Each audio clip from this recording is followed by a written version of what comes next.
Hi, my name is Yahav, and I was born and raised as an Israeli and as a Zionist. During the past few years, I've gone through a process of questioning the narrative I grew up with regarding this land we live in and the people living on it. This podcast is about voices of the disillusioned. Each episode is a one-on-one heartfelt conversation with an activist who supports the Palestinian struggle, telling the story of the journey that led them to see through what they were taught. Each of these people has their own unique path that I believe anyone can learn from, whether you're a Palestinian or a Jew living here or abroad, or just anyone who feels strongly about this subject. I hope you learn as much as I learn from them about how to build a better future for all people between the river and the sea.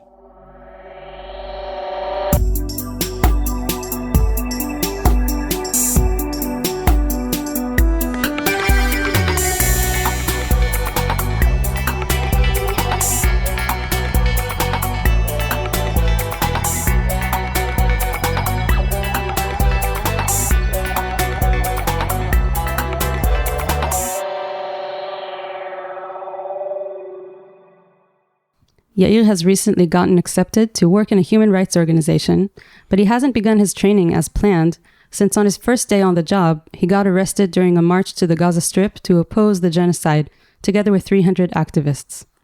He has been in house arrest since, and I've come to visit him and hear about his experience. Hi, Yair. Hi, Yav. We're here in your little apartment. Tell me about what happened a few days ago. You decided to go march to Gaza to oppose the genocide. What does that mean? It was actually unplanned demonstration. The organization who organized it just announced it in the morning. They just say, leave all what you do and come now to Sderot, which is the city next to the border with Gaza. And we will march together towards Gaza. It was at the same days where Israel announced that they will start to escalate the genocide in Gaza, actually. And about 300 people just listened to this call and came, and I also joined them. I arrived to the train station in Sderot, and together we start to walk towards the direction of Gaza. There were many policemen around. And very quickly, I understood that they allow us to do some steps, but they are going to stop us, and we will not be able to even come close or continue the way we plan. And when the police stopped us, I felt that I didn't come here to just demonstration, just to stand there near the road and hold the banners. I came here to do something more because the situation here is very extreme and we need to do more. So me and other people decide that we will try to somehow make the crowd cross the policemen and pass them. And that's why they arrest me. And this wasn't your first time marching to the Gaza Strip, right? Yes, actually 20 years ago, maybe when I was 17, I was participating in another march towards Gaza, but this was from the opposite direction. It was in the days of the disengagement plan. Israel decided that they want to disengage from Gush Katif, the settlements that were in Gaza Strip back then. And back then, I was against it. I was actually into settlements, into Zionism, and for me it was kind of first time in my life. I was 17, so first time in my life I was participating in a politics demonstration, and I decided to join this march. Why did you say I was into settlements? Was this because everybody in your class, in your school was also there, or you just went on your own initiative? Yeah, I was growing in a religious family, a religious high school back then. So yes, everyone around me back then was against the disengagement. And for us, seeing that the government decided to dismantle the settlements, for us it was like the big dream of Zionism is going to facing against this dream. The dream of settling all of Israel. Yeah. And so when you were 17 and you went to march in the direction of the Gaza Strip, it was in protest of evacuating settlements. And at the time, you were more than 300 people. Yeah, back then, the protests were much, much bigger. I think we were thousands of people.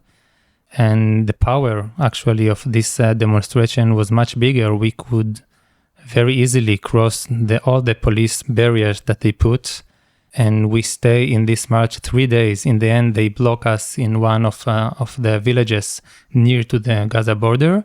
And we've been there 3 days, thousands of people. So you had like an encampment there? You camped out? Yeah, we camped. There are people make food for everyone. There were families and kids and adults. And it was like a huge happening. But also back then, I saw that sometimes I saw the big chief of the police are talking with the leaders of the demonstrations. And also back then I understood that it's kind of a show. Like in the end of the day, they organize everything. They let us to do some stuff to get close. But in the end of the day, I felt it's all show.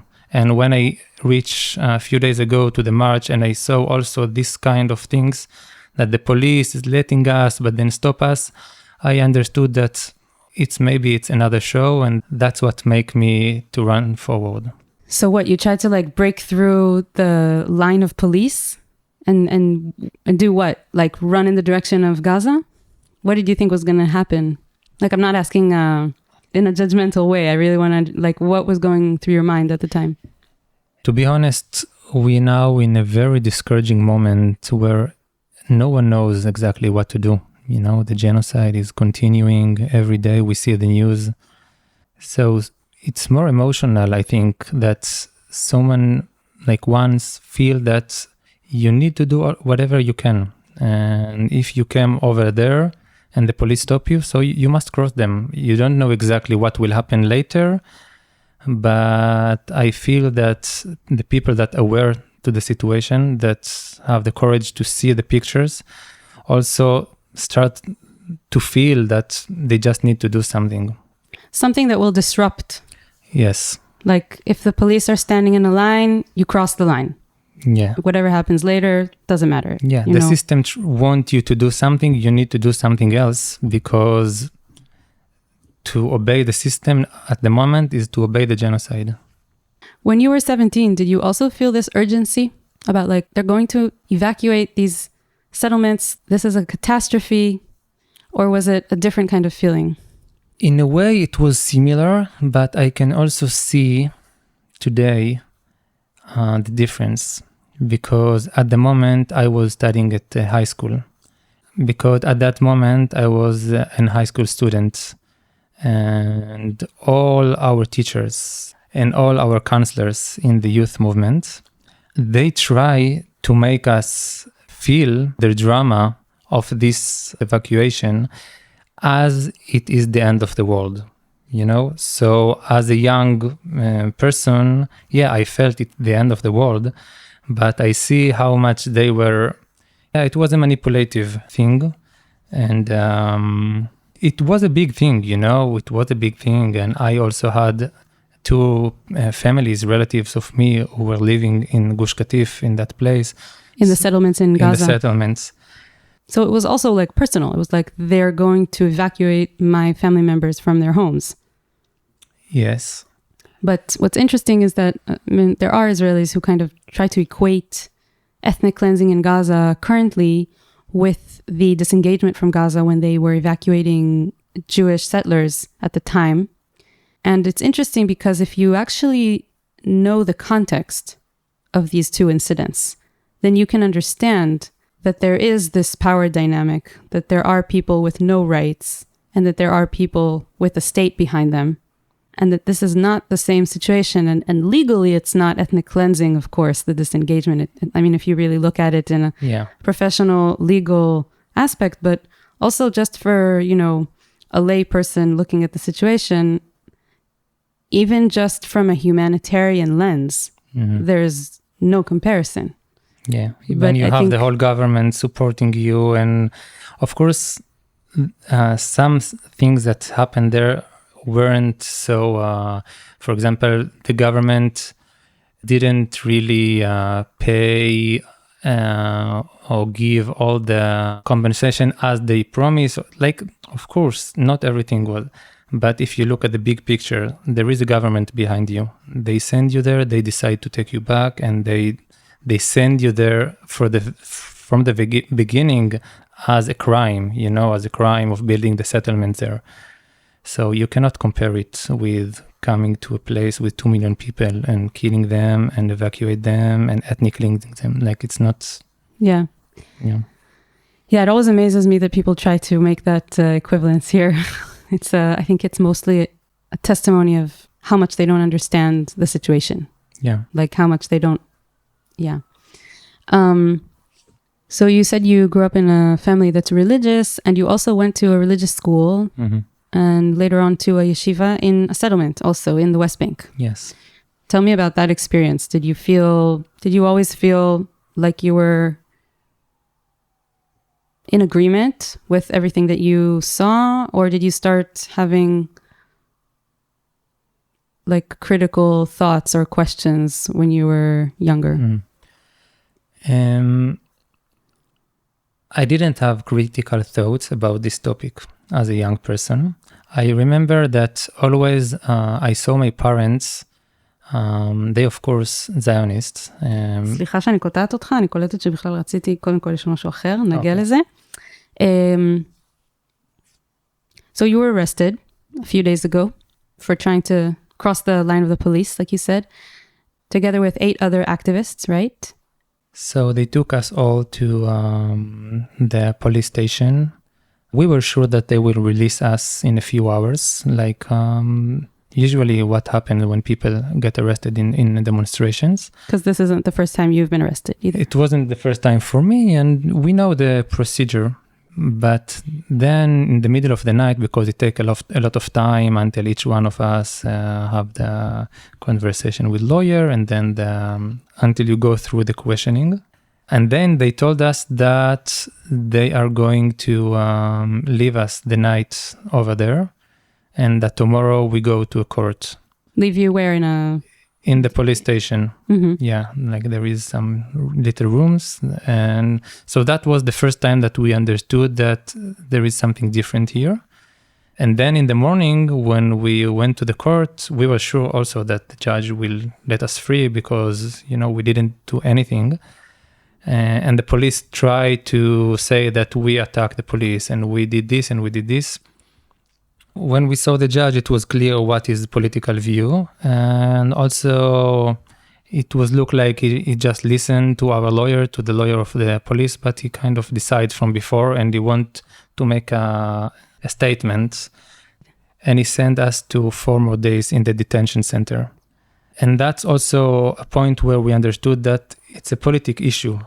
Now, it's not only about... it's not a criminal issue. Yeah, it's not a criminal issue. There is someone up there, or the system itself, they want to to teach us a lesson.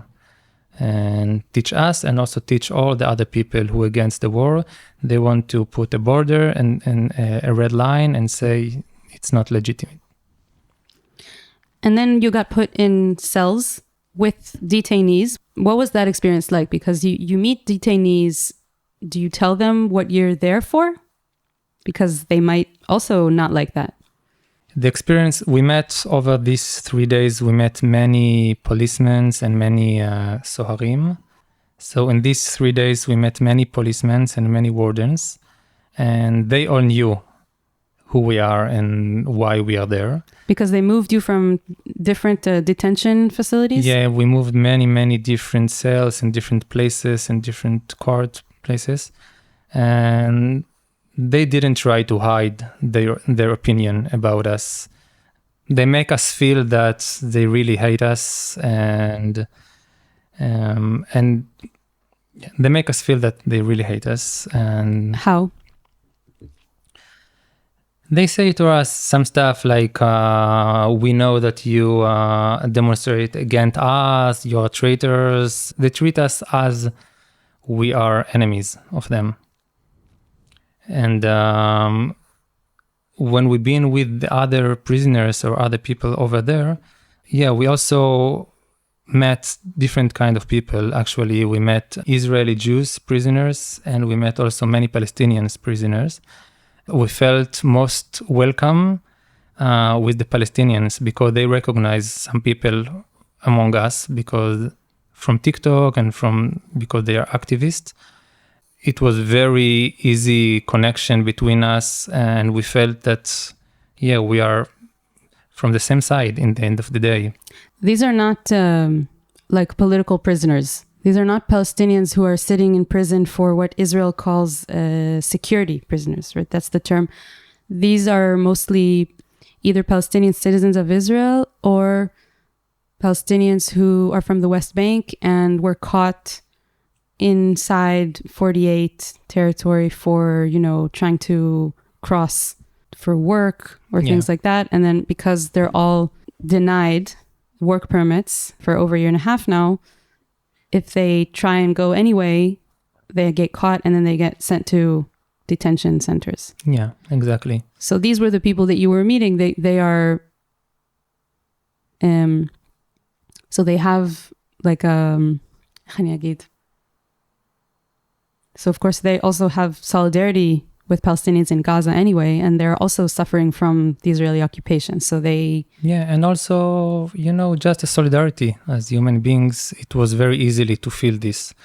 But when we were with some Israeli Jewish prisoners, we tried to hide the reason why we are there, because we hear from them the way they were speaking about Arabs, about what is happening in Gaza.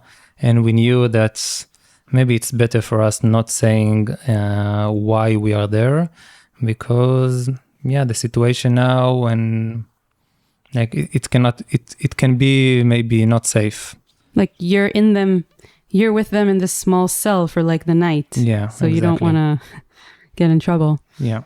And so what you're basically implying is that they're separating the Palestinians from the Jewish Israeli prisoners in the first place, except for you guys. Yes, the cells are separated. You're not, each cell have either Palestinians or Jews. Which is crazy in and of itself. But they put you with the Palestinians, and you guys were Jewish. So in the cell of the night, it's separated, and they put each one of us in different cell with other Jews, without Palestinians. There was the last day when we were waiting for the court. There is under the court, there is big cells that they put all the prisoners, and there are maybe 10 cells over there. And when we arrived there, they decide that over there, it's not the night, it's just for a few hours. They say that they will put us with the Palestinians, which was actually better for us. The segregation goes all the way to the prisons. Yeah. It's crazy. I mean, not that we would expect anything else, but when you hear about segregation in the prisons, you realize like how it's in every aspect of life. So let's go back to when you were 17, you went to a religious school. You also later on went to a more advanced religious school in a settlement in the West Bank. Did you have questions at that point in your life, or did it come a little later? No, for me, it came later. The way I see myself always, even in the days where I was very religious and also very ideology supporting the settlement and everything, I never felt any hate or any direct racism towards Arabs. I remember many of my friends did. Not everyone, but I remember people back over there, they were speaking like very tough stuff against. And for me, I always felt that this is not me. I love humans. I'm not against anyone. At the same time, I didn't see any contradiction between this basic humanistic approach and at the same time believe that this is our land. All this is our land, including Gaza, including the West Bank, and we have all the rights to live there. So I was studying 5 years in this yeshiva, in this place in the West Bank. And I was, driving there in the bus and seeing around me all the big city and village, Arab village around, and small settlements here and there. And for me, it looks very logic. This is our land, and we have all the rights to build here, live here. And I didn't question to understand what is really happening here. What is the price that those Palestinians pay for us living here? What are the army that I see everywhere is doing here? When was the first time you actually met a Palestinian? You actually spoke to a Palestinian, eye level?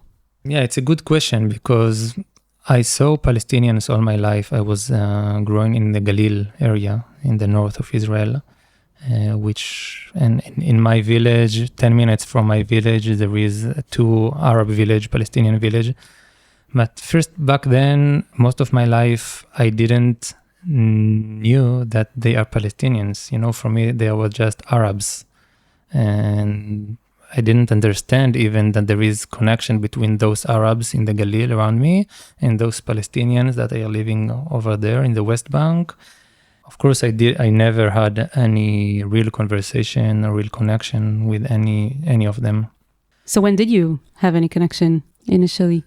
So I think the first real connection that I had, it was in a kind of event, a community event that I was participating 2 years ago. I arrived there. At that moment, I was already in the middle of the process of understanding and searching of what is actually happening here. But I didn't met Palestinians, and I arrived to this event, which was kind of very special event that is combining political awareness with alternative culture and trying to make something really different from all other events or gatherings that are happening here. And this is organized by Palestinians and Israelis. And I arrived there without knowing almost anyone. And I was very shocked to see Palestinians and Israelis speaking Arabic, knowing each other from before, and like whole scene that for me was very new and it very touched me, this possibility. Like a different kind of dynamic than the one you knew. Yeah. Because when we initially met, you were living in a ecological farm and, living the hippie life. And you were interested in the environment. Mm-hmm. So tell me a little how that kind of brought you into asking questions about Palestinians and this land. So just to make it clear for the listeners, I was in yeshiva and I was religious, but during the years, I start to feel that the religious world, the Jewish religious world is not for me anymore, and my connection with the spirit I find it in different ways. I moved to the north and I get close more to alternative culture and to permaculture, and I was living in that farm, that ecological farm. So back then, I think I didn't believe anymore in this ideology of Eretz Israel Hashlema, Greater Israel, and I wasn't interested in politics at all back then. For me, it was all about ourselves, how we contact with our deeper layers, how we live in harmony with the land, with the community. And back then, I didn't see news. I didn't interested in anything that is happening around, just, the small circle and how we make harmony and love, between us. So few years in this area, suddenly I started to hear more and more about the climate change. And I started to research about it and to read and to see movies about climate change. And I remember that suddenly I understood that I cannot continue with this lifestyle of just taking care of myself or friends or small circles, because there is some big things that are happening. Like on a global scale. And global scale and also extreme scale, the climate change. We don't have the time that each one of us will, that the people who care will just care to themselves because the system is collapsing. And it doesn't mean that we should not also act local and everything, but in terms of my awareness, something opened. And I start to question and I start to dig deeper. And I found myself getting involved in a different environment organization here in Israel. And the more I continue, the more I research, the more I understood that this is what I want to do. And I joined Greenpeace Israel. And during 3 years, I was working with them. More and more, I became more political. During the reading about climate change, I was also exposed to the discourse about colonialism and neocolonialism and also climate justice. And then, only then, after all this circle, I came back to look around and to understand the connection between the conflict or the occupation or what we are doing here and the climate. And that was my gate to start to question also and to understand in deeper way what is happening here. So it was through understanding of like environment and climate that you saw how colonialism actually works in a local context. Yeah, so I joined a course about climate justice that was led by Palestinian and Israelis, and the people in the course were also Palestinians and Israelis. And this course started before the 7th of October. It was a 1-year course, and the 7th of October happened in the middle. So for me, it was very, very meaningful to go through this process together with the people of the course, and many things start to change in my understanding back then. Like what? First of all, a lot of knowledge that I didn't know. A lot of knowledge about the Zionism, about what was here before the Zionism, about the ideology of the leaders of Zionism, about what happens here in the first years of the country, about the Nakba, many things that maybe I knew, maybe I didn't knew the order. But when you start to organize your thoughts, when you start to see the details, when you start to talk with people, to read, to see movies, then a whole different picture of the situation here is coming to you. And they taught you all this in a climate justice course? Of course, not all of this, but I think they gave me the seed. And I just sit in my house and I explore by myself. I watch many, many movies. I read many, many articles. And at the same time, I was in this festival that I told you with the Palestinians. And I start to get Palestinian friends. And I start to see the world also from their eyes, from their experience. And, not only about the occupation in the West Bank, but also many, many Palestinian friends who live here, 48. And to suddenly understand how deep is the occupation also over them. Thing that I couldn't see without my friends, because as Israeli, you think, okay, maybe there is an occupation over there in the West Bank, but here we are all, equal. But there are many, many, many layers that we as Israelis, we don't see. Like many Israelis, they love to say, I have Arabs friends. Of course, I know that I have Arabs friends. Palestinians in Israel, of course, they don't feel free to really share their experience with all Israelis, with all Jewish Israelis, because they are under this pressure all the time and under this fear. So if you know some Arabs from the supermarket or from your garage, it doesn't mean that you understand the Palestinian narrative. And it takes time to really build a connection that is very, very clear and equal and honest.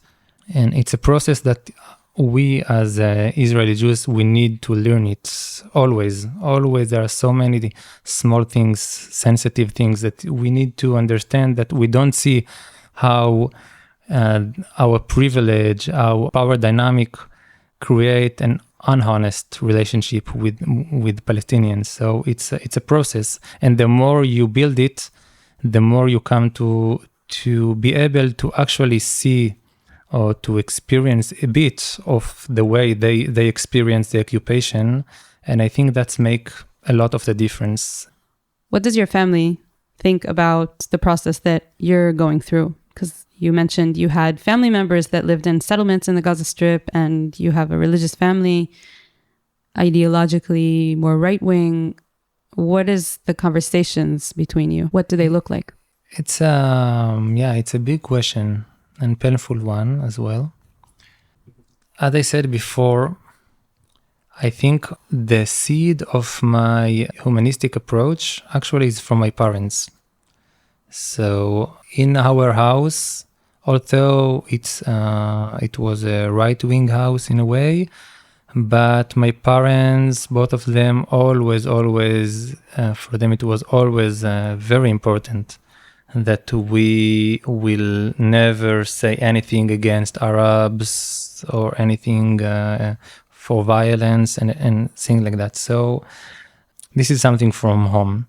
At the same time, there is a big gap between the way I see the situation today and the way my family see it. My parents, they see my process and they see the things that I post on social media, and they aware about my arrest this time and also before. And they always tell me that they support me, they respect, they're happy that I am doing the things that I'm doing, but also they don't agree with me all the time. And we have a lot of conversations about it, sometimes with also a lot of emotions. But I feel slowly, they understand more and more. Because, again, I feel that in the essence, like not, of course, all Israelis, but like many Israelis, they want peace, but they don't understand. They don't understand how to get there. How to get there, and they don't understand that peace is not only something that you say, okay, I'm for it. It have things that you need to do. It have a privilege that you need to give up. And there is also a need for justice. And what is justice? And what actually happened here before the Zionism, after Zionism? Like, there are many things that people are not aware, and they can say that they want peace, but there is a lot of process and information and knowledge and willingness that also need to be done there. You were telling me about something interesting that your mother said. Yeah, it was in a conversation just a few days ago. As I told you, she and my father are moving slowly. I see them moving in their understanding. And we came to this point in the conversation that she said, okay, I understand that there is no justice for Palestinians. I understand the need for justice. I am also, okay, I'm willing to change the system for justice from now on, but why we need to always going back, to the history? And I try to explain her the necessity of, we if we don't know what was injustice, then how you want to create a justice future? There are so many things that we need to be aware. And at that moment, I told her, okay, now let's stop everything. She was cooking in the kitchen. Let's stop everything. Let's put a podcast of your podcast, actually. A different podcast. A different podcast from... You want to say Zochrot? It's about the Nakba. It's about... It's a podcast that I've actually recently just created in Hebrew. It's a series about the Nakba, about Palestinian exile and right of return. And it's meant for people like your parents. Yeah. Really, for Israelis who have some kind of willingness to listen, but really have a gap in the knowledge and need to understand like what exactly has been going on for almost 80 years. Yeah. So we were sitting there in the kitchen in Friday before Shabbat during the cooking and listening to the podcast. It was very meaningful experience for me. My father also joined us, and he asked me also to send him the second part of the second episode. I'm dying to know what he thinks about the second episode. And, it's not that one thing can change people's mind, but it's, I think, it's small things. It's another conversation and another knowledge and another information that slowly open. And I think now, while we are speaking now, the genocide in Gaza is just so extreme, and we see people that a year and a half couldn't look at the reality as is. And now they start to, it's too late, of course, but they start now to open their eyes and to be able to see and to speak about it. It's always this question because, everything is too late, everything is too slow.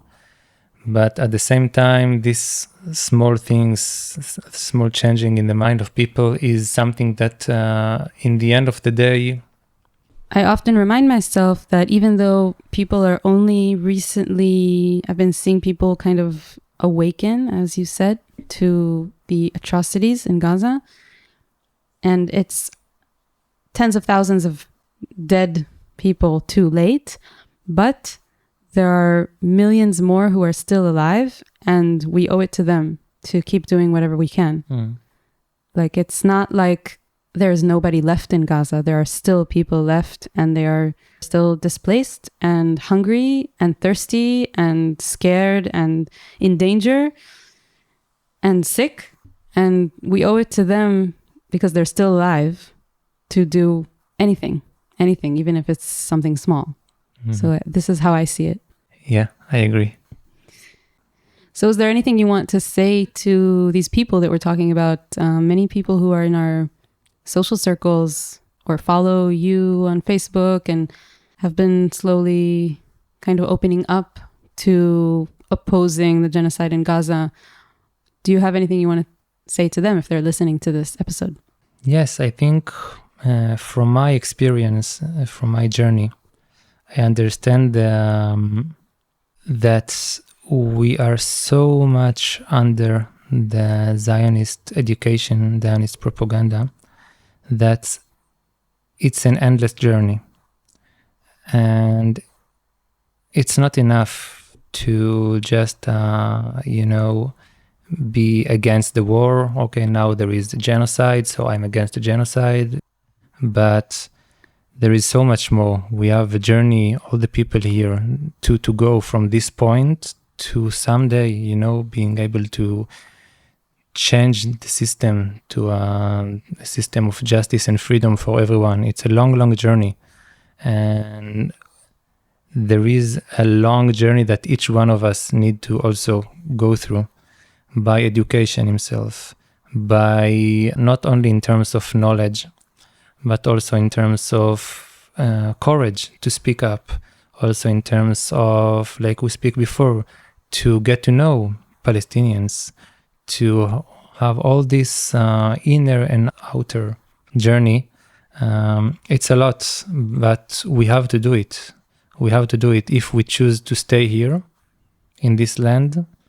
It's our obligation to make our research, to make our efforts.